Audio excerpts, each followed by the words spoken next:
Dwight Eisenhower wrote 2 letters the night before D-Day. One took full credit if the invasion succeeded. One took full blame if it failed.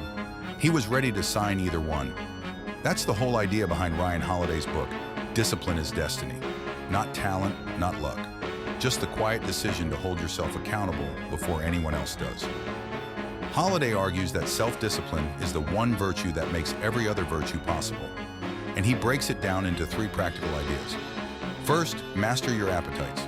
Holiday says most people lose before they even start because they can't say no to comfort. Food, scrolling, sleeping in, easy money.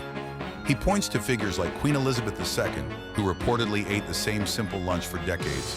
Not because she couldn't afford better, but because restraint was the point. Small daily control builds the muscle for the big moments. Second, control your ambition, not just your body. This one surprises people. Holiday says the most dangerous discipline problem isn't laziness, it's impatience. Wanting the result now, cutting corners, rushing the process. He tells the story of athletes and leaders who flamed out chasing shortcuts versus people like Eisenhower himself, who spent decades as a mid-level officer, quietly preparing before ever commanding an army.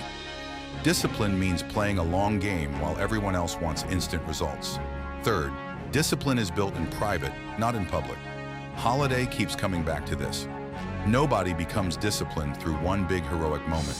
It's the boring repetitions nobody sees. Making the bed, showing up early, turning down the drink, answering the email you don't want to answer. He argues that character is really just the sum of thousands of small choices made when no audience is watching. And that's why Eisenhower's 2 letters matter so much. It wasn't the writing that made him disciplined, it was everything before that. Years of showing up, preparing, restraining his ego, doing the unglamorous work so that when the biggest night of his life arrived, he was ready to take responsibility either way. Holiday's core message is simple. Discipline isn't a personality trait you're born with. It's a series of small, repeatable choices about your body, your ambition, and your habits made consistently over time. And the people history remembers aren't the ones who were the most talented. They're the ones who controlled themselves the longest. That's why Eisenhower could sit down the night before the most important invasion in modern history and calmly write 2 letters, ready for either outcome because he'd already done the real work years before anyone was watching. If you enjoyed this, hit subscribe. We post a new book every single day.